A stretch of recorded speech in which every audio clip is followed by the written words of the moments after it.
ખાકી વર્દીની આડમાં છેતરપિંડી કરતા ઠગની રાજકોટ ક્રાઇમ બ્રાન્ચે ધરપકડ કરી લીધી છે। જી હા, પાલીતાણાનો વિવેક દવે નામનો શખ્સ નકલી આઈપીએસ અધિકારી બનીને ફરતો હતો અને ભોળા યુવાનોને પોલીસમાં પીએસઆઈ કે ડીએસપી બનાવવાની લાલચ આપીને કરોડો રૂપિયા પડાવતો હતો। આ ભેજાબાજ ટોળકીએ અત્યાર સુધીમાં 2 કરોડ 36 લાખ રૂપિયાની માતબર રકમ ખંખેરી લીધી હોવાનો ચોંકાવનારો ખુલાસો થયો છે।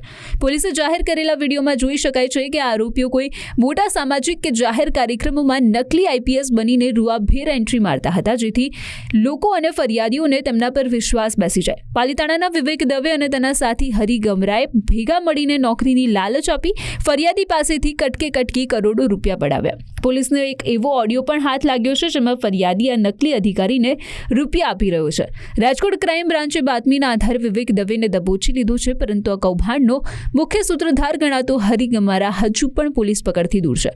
આરોપીઓ માત્ર વર્દી જ નહીં પણ પોલીસ પ્રોટોકોલનો પણ નકલી ઉપયોગ કરતા હતા। પોલીસને આશંકા છે કે આ ટોળકી અન્ય કેટલાક લોકોને પણ શિકાર બનાવ્યા હોઈ શકે છે। હાલ તો રાજકોટ ક્રાઇમ બ્રાન્ચે વિવેક દવેની આખરી પૂછપરછ શરૂ કરી છે અને ફરાર હરીને ઝડપી પાડવા ચક્રો ગતિમાન કર્યા છે। પણ સરકારી નોકરીના નામે કરોડોની છેતરપિંડીનો આ કિસ્સો લાલબત્તી સમાન છે કે લાલચમાં આવીને ગમે તેવા નકલી અધિકારીઓ પર વિશ્વાસ ન કરવો જોઈએ। હવે જોવાનું એ રહેશે કે રિમાન્ડ દરમિયાન આ નકલી આઈપીએસની ગેંગના બીજા કેટલા કારનામાઓ બહાર આવે છે।